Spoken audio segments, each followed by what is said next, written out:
놀라지 마세요. 보이는 붉은 바닷물은 피해 바다가 아니라 적조라고 불리는 자연현상일 뿐입니다. 적조는 플로리다, 특히 서플로리다 대륙붕에서 자주 발생하며 몇 주 또는 몇 달 동안 지속될 수 있습니다. 적조는 기본적으로 조류 수치의 증가로 인해 발생하며 따라서 색이 짙어져요. 이러한 조류는 해양생물에 해로울 수 있는 독소를 생성합니다. 또한 인간에게도 나쁜 영향을 미쳐 배탈로 급히 화장실에 가야 하는 증상을 유발할 수 있어요. 화산은 매우 무섭지만 화쇄류에 휩싸이는 것보다 더 무서운 건 없습니다. 이 불타는 흐름은 엄청나게 빠르게 움직이며 피자 오븐보다 더 뜨거운 온도에 도달합니다. 화산 폭발의 불꽃놀이처럼 화산재의 용암 뜨거운 가스로 가득 차 시속 80km의 속도로 산을 내려갑니다. 일부 연구원들은 심지어 여객기만큼 빠른 시속 725km의 속도에 도달할 수도 있다고 주장합니다. 운이 나빠서 화쇄류가 흐르는 길목에 있다면 큰일이에요. 건물에 숨어 있더라도 열기만으로도 인간 바베큐가 될 수 있어요. 흐름 주변의 공기는 내장을 태우고 옷을 태우고 금속이 피부에 녹아붙게 만들 정도로 높은 온도에 도달할 수 있습니다. 이러한 흐름으로 인해 많은 사람들이 최후를 맞이했지만 루저 실바리스라는 사람에 대한 이야기가 하나 있어요. 1919년 5월 7일 마르티니크 섬에서 큰 화산 폭발이 일어났어요. 전날 밤 실바리스는 문제를 일으켜 감옥에 갇히게 되었죠. 그는 화산이 보이는 튼튼한 감방에 갇혀 있었습니다. 다음날 아침 펠레산이 갑작스럽게 폭발하여 몇 분 만에 생피에르가 파괴되었습니다. 화산 폭발로 약 3만 명이 사망했지만 실바리스는 감옥에서 살아남아 운명의 날에 생존한 사람으로 알려지게 되었습니다. 구조되는 나흘 후에 그를 발견했습니다. 그 감방은 오늘날에도 여전히 존재합니다. 1986년 8월 21일 카메룬의 뉴스 마을로 가는 길에 한 남자가 죽어있는 동물들을 우연히 발견했어요. 그는 나중에 마을의 모든 사람들이 의문의 죽음을 맞이했다는 사실을 알고 충격을 받았습니다. 1984년 모눈 호수에서도 같은 일이 일어났습니다. 이 비극적인 사건은 이산화탄소 폭발로 인해 발생한 것으로 밝혀졌는데 호수물에서 이산화탄소가 갑자기 폭발하여 위험한 가스 구름을 만드는 매우 드문 재난이에요. 이러한 유형의 폭발은 일반적으로 이산화탄소 농도가 높은 호수에서 발생하며 화산가스나 고기압 등의 요인으로 인해 발생할 수 있습니다. 온도나 압력의 작은 변화도 폭발을 촉발할 수 있어요. 따라서 전문가들은 앞으로 더 많은 재난의 위험을 낮추기 위해 모눈과 뉴스와 같은 호수에서 이산화탄소를 안전하게 방출할 수 있는 방법을 연구하기 시작했어요. 지난 3월 24일 중국 백화점을 둘러보던 한 여성이 싱크홀 속으로 사라지는 끔찍한 순간이 동영상에 포착되었습니다.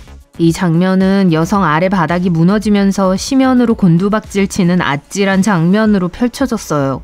아수라장 속에서 다른 고객이 정신없이 도망치다가 추락한 여성을 확인하러 돌아왔습니다. 두 사람의 재빠른 판단과 구급대원 및 소방관의 신속한 대응 덕분에 두 여성은 가벼운 부상만 입었을 뿐 목숨을 구할 수 있었습니다. 모루구름은 기본적으로 매우 높은 뇌우나 거대한 정란운의 상단에 형성되는 얼음 입자로 이루어진 큰 구름입니다. 평평한 상단 모양은 폭풍 속에서 상승한 공기가 성층권에 부딪히면서 퍼져나가기 때문에 발생해요. 그래서 모루라고 불리는데 금속공예 작업자들이 사용하는 도구처럼 생겼기 때문이에요. 모루구름의 공기는 성층권 공기보다 차가워서 더 이상 올라가지 못해요. 모루구름은 때로는 160km가 넘는 아주 먼 거리에서도 볼 수 있습니다. 종종 미류운이라고 알려진 구름 가장자리에서 눈의 흔적을 볼 수 있어요. 눈은 건조한 공기 때문에 땅에 닿기 전에 사라져버려요. 구름이 평평한 상단을 뚫고 올라오거나 부풀어 오르는 걸 발견하면 이는 매우 강한 폭풍의 징후를 의미합니다. 모루는 위험한 번개를 생성하는 것으로 알려져 있습니다.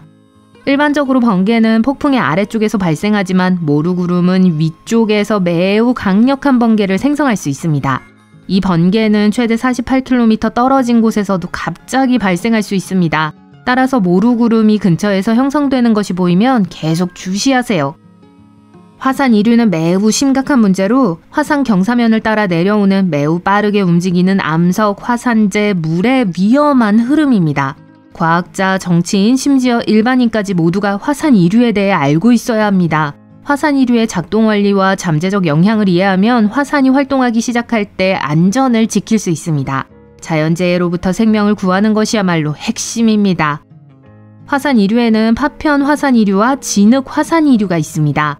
파편 화산 이류는 바위나 화산재와 같은 단단한 물질로 가득 차 있는 반면 진흙 화산 이류는 진흙탕에 가깝습니다. 화산 이류는 눈이나 얼음이 빠르게 녹거나 폭우가 화산재에 내리거나 분화구 호수가 폭발할 때에도 발생할 수 있어요. 화산의 특성과 물의 존재는 화산 이류가 형성되고 내리막길을 따라 이동하는 방식의 핵심 요소예요. 화산 이류가 많은 잔해를 싣고 시속 195km의 속도로 산을 내려오면 재앙이 일어날 수 있어요. 휴가를 보내기 위해 해변에 가는 건 최고예요. 햇볕을 쬐고 발가락 사이로 모래를 느끼며 파도가 해안에 부딪히는 소리를 듣는 것만큼 좋은 건 없죠. 하지만 이 모든 것이 편안하고 그림처럼 완벽하더라도 항상 바다를 주시하고 절대로 바다를 등지지 마세요. 이안류와 조류에 대해서는 잘 알고 계시겠지만 사각파도에 대해 들어보신 적 있나요? 사각파도는 실제로 존재하며 꽤 무서울 수 있어요. 엽놀이라고도 하는 사각파도는 두 개의 파도가 만나 바둑판처럼 보이는 독특한 사각형 패턴을 형성할 때 발생해요. 해안 지역에서 볼 수 있으며 드물기는 하지만 최대 3m 높이의 파도를 만들어 보트와 수영하는 사람이 움직이기 어렵게 만들 수 있습니다. 사각파도가 치는 물속에 들어가면 두 개의 다른 물살과 싸우는 것처럼 느껴질 수 있습니다. 가장 좋은 방법은 처음부터 너무 멀리 나가지 않고 파도가 너무 강해지면 바로 물 밖으로 나오는 거예요. 사각파도는 보트와 선박에 더 위험하므로 안전을 위해 얕은 수심에 머무르는 것이 가장 좋습니다. 소용돌이와 마엘스트롬은 오랫동안 선원들을 공포에 떨게 했던 강력한 자연의 힘입니다. 특정 날씨와 현재 조건이 딱 맞을 때 발생해요. 대부분 멀리 떨어져 있으면 안전하지만 소용돌이가 실제 무엇이고 어떻게 형성되는지 알아볼게요. 소용돌이는 기본적으로 두 개의 해류가 만나거나 하나의 해류가 벽과 같은 단단한 물체에 부딪힐 때 회전하기 시작하는 물이에요. 물과 파도의 속도에 따라 크거나 작을 수 있습니다. 대부분은 위험하지 않아요. 하지만 좁은 해협에서 해류에 의해 발생하는 크고 강력하며 격렬한 소용돌이인 마엘스트롬도 있습니다. 노르웨이의 솔트스트라우멘과 모스크스트라우멘 같은 곳의 조수 흐름은 거대한 소용돌이를 만들 수 있습니다. 스코틀랜드의 코리브레칸 월풀은 세계에서 가장 큰 소용돌이 중 하나예요. 일본, 캐나다, 뉴질랜드에서도 소용돌이의 다른 예를 찾을 수 있습니다. 연구원들은 최근 고대 수중 화산 폭발과 그것이 지구의 기후에 어떤 영향을 미쳤는지 조사했습니다. 연구원들은 청동기 시대 화산 폭발의 규모, 위험성, 기후에 미치는 영향에 대해 자세히 알아보기 위해 청동기 시대 화산 폭발의 자료를 연구했어요. 예를 들어 약 3600년 전 에게해에서 발생한 분화는 산토리니에 혼란을 일으켰습니다. 연구는 사건의 중요성을 이해하기 위해 이 사건에 초점을 맞췄습니다. 연구진은 화산 퇴적물을 분석하여 향후 화산 폭발이 기후에 어떤 영향을 미칠 수 있는지에 대한 정보를 얻었습니다. 연구진은 얕은 수중 분출로 인한 퇴적물 파도가 쓰나미를 일으켜 해저에 영향을 미칠 수 있다는 사실을 발견했습니다. 이러한 발견은 수중 화산 폭발이 해양 환경과 어떤 관련이 있는지 이해하는 데 도움이 되며 이는 미래의 기후 변화를 예측하는 데 도움이 될 수 있습니다.